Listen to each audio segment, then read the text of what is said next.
नमस्कार. उमेश 24 चॅनलमध्ये आपल्या सगळ्यांचं स्वागत आहे. आषाढी एकादशी विशेष अकोले रेल्वे स्थानकावरून पंढरपूर विशेष रेल्वेला रवी राणा, नवनीत राणा यांच्या हस्ते हिरवी झेंडी. आषाढी एकादशीच्या पावन पर्वानिमित्त श्री क्षेत्र पंढरपूर येथे श्री विठ्ठल रुक्मिणीच्या दर्शनासाठी निघालेल्या हजारो वारकऱ्यांसाठी आयोजित करण्यात आलेल्या विशेष रेल्वे गाडीला अकोले रेल्वे स्थानकावरून आमदार रवी राणा आणि भाजप नेत्या तथा माजी खासदार नवनीत राणा यांच्या हस्ते हिरवी झेंडी दाखवून उत्साहात रवाना करण्यात आले.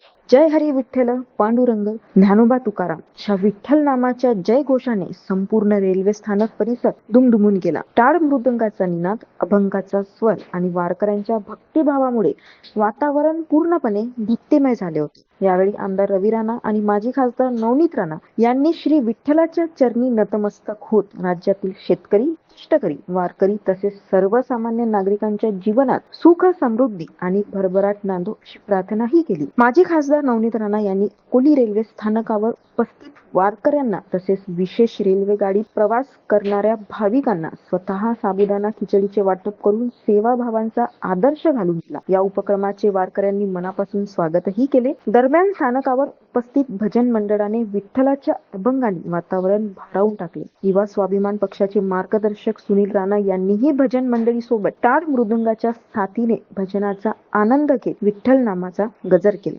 यावेळी आमदार रवी राणा यांनी विशेष रेल्वेचे चालक अतुल लोणचने, सहाय्यक चालक सीपी झाडे आणि मॅनेजर नारायण कराडे यांचा शॉल व श्रीफळ देऊन सत्कार. या कार्यक्रमाला महापौर श्रीचंद तेजवानी, उपमहापौर सचिन भेंडे, वायएसपी गटनेते नाना आमले, शिक्षण सभापती ॲडव्होकेट प्रीती बनारसे तसेच भारतीय जनता पक्ष, युवा स्वाभिमान पक्षाचे पदाधिकारी, नगरसेवक, कार्यकर्ते आणि मोठ्या संख्येने वारकरी उपस्थित. भक्ती, सेवा आणि सामाजिक बांधिलकीचा सुंदर संगम घडवणारा हा सोहळा आषाढी एकादशीच्या निमित्ताने सर्वांच्या स्मरणात राहील अशा भावना उपस्थितांनी व्यक्त केल्या. अशाच अपडेटसाठी बघत रहा उमेश 24 चॅनल. धन्यवाद.